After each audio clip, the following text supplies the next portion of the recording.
فرعون کی ایک خادمہ جو مسلمان ہو گئی، مسلمان ہوئی، اس نے اپنا اسلام چھپایا ہوا تھا، ایمان چھپایا ہوا تھا۔ ایک دن یہی مسلمان خادمہ فرعون کی بیٹی کو کنگھی کر رہی تھی، فرعون کی بیٹی کے بال سنوار رہی تھی۔ کنگھی کرتے کرتے اس مسلمان خادمہ کے ہاتھ سے کنگھی چھوٹ گئی، ہاتھ سے نکل کر نیچے گر گئی۔ جب کنگھی نیچے گری تو اس کے منہ سے اچانک نکل گیا کہ ہائے، اللہ کا منکر ہلاک ہو گیا، اللہ کا دشمن ہلاک ہو گیا، اللہ کا دشمن ہلاک ہو گیا۔ اس مسلمان خادمہ کے منہ سے یہ جملہ اچانک نکل گیا۔ جب یہ جملہ نکلا تو فرعون کی بیٹی کہنے لگی، فرعون کی بیٹی کے بال سنوار رہی تھی نا، وہ نیچے بیٹھی، فرعون کی بیٹی کہنے لگی کہ اچھا خادمہ، میرے باپ کے علاوہ تیرا رب کوئی اور بھی ہے؟ اس خادمہ نے کہا ہاں، میرا رب تیرا بھی، تیرے باپ کا بھی،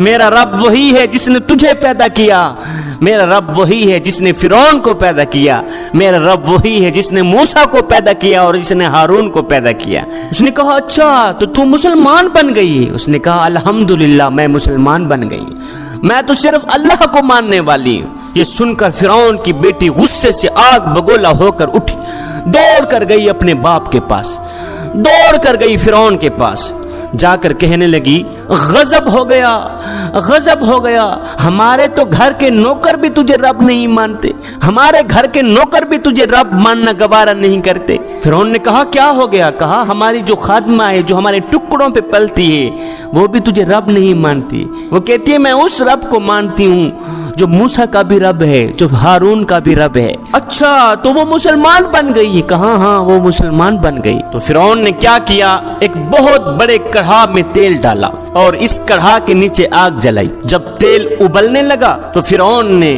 اپنی اس خادمہ کو بلایا جو مسلمان ہو گئی تھی۔ اس خادمہ کی دو بچیاں تھی، ایک دودھ پیتی بچی تھی اور دوسری بچی تھوڑی بڑی تھی، چلتی پھرتی بچی تھی۔ فرعون کہنے لگا اے میرے ٹکڑوں پہ پلنے والی خادمہ، ملازمہ، نوکرانی، لونڈی، اگر تو موسیٰ کے رب کو مانے گی تو سن، میں تیری بیٹیوں کو بھی جلا دوں گا اور تجھے بھی جلا دوں گا، اور سن اگر تو مجھے رب مانے گی، اگر تو مجھے اپنا خدا مانے گی، تیرے گھر کو سونے چاندی سے بھر دوں گا، میں تجھے مالا مال کر دوں گا۔ بول اب تجھے کیا منظور ہے؟ مجھے مان کر امیر بننا چاہتی ہے یا موسیٰ کے رب کو مان کر جہنم میں جلنا چاہتی ہے، یا موسیٰ کے رب کو مان کر کڑھا میں جلنا چاہتی؟ اس نے دھمکی دی کہ میں تیری بیٹیوں کو اس جلتے کڑھا میں ڈال دوں گا۔ ہائے، اس مسلمان خاتون نے کہا فرعون یہ تو دو بیٹیاں ہیں، یہ تو دو بیٹیاں اللہ نے مجھے دی ہیں، اگر ان کی طرح ہزاروں بیٹیاں ہوتی تو وہ بھی میں اللہ کے نام پہ قربان کر دیتی۔ ہے فرعون تجھے جو کرنا ہے کر لے، میں تیرا کلمہ ہرگز نہیں پڑھوں گی، میں تجھے ہرگز نہیں مانوں گی۔ اب فرعون نے کیا کیا، اس خاتون کی بڑی بچی کو پکڑا، اسے ٹانگوں سے پکڑ کر سر کے بل گرم تیل میں ڈال دی، ابلتے تیل میں ڈال دیا، کڑھا میں ڈال دیا، آگ میں ڈال دیا۔ وہ بیچاری چیخ بھی نہ سکی اور ماں کے سامنے جل کر کباب بن گئی۔ مجھے بتاؤ، جس ماں کے سامنے اس کی بیٹی کو یوں جلایا جائے، یوں اذیت دی جائے، یوں تکلیف دی جائے، اس ماں کے دل پہ کیا گزری ہوگی؟ ماں تو اپنے بچے کا رونا برداشت نہیں کر سکتی، اس ماں کے دل پہ کیا گزری ہوگی جو اپنی آنکھوں سے دیکھ رہی ہے کہ میری بیٹی ابلتے تیل میں کڑھا میں جا رہی ہے۔ وہ بیچاری چیخ بھی نہ سکی، کڑھا کے اندر جاتے ہی وہ جل کر کباب ہو گئی۔ اب سنو، جب میرے اللہ نے اس ماں کے دل کے اندر غم اور دکھ کو دیکھا تو اللہ نے کیا کیا، اس ماں کی آنکھوں سے پردے ہٹا دی۔ جب اس ماں کی آنکھوں سے پردے ہٹے، اس ماں نے اپنی بچی کی روح کو نکلتے دیکھا، روح نکل کے جا رہی ہے، ماں اپنی آنکھوں سے دیکھ رہی۔ اب وہ بچی ماں کو کہہ رہی ہے کہ ماں تو صبر کر، صبر کا دامن ہرگز نہ چھوڑنا، ماں صبر کر، تیرے لیے بہت بڑا اجر اللہ نے تیار کر رکھا ہے، تھوڑا سا اور صبر کر لے، بس ہم اکٹھے ہونے والے ہیں۔ اب فرعون نے اس خاتون کی چھوٹی بچی کو پکڑا جو دودھ پیتی بچی تھی۔ اب اس معصوم بچی کو تو پتہ ہی نہیں کہ میرے ساتھ کیا ہونے والا ہے۔ اب فرعون نے اسے بھی، معصوم بچی کو بھی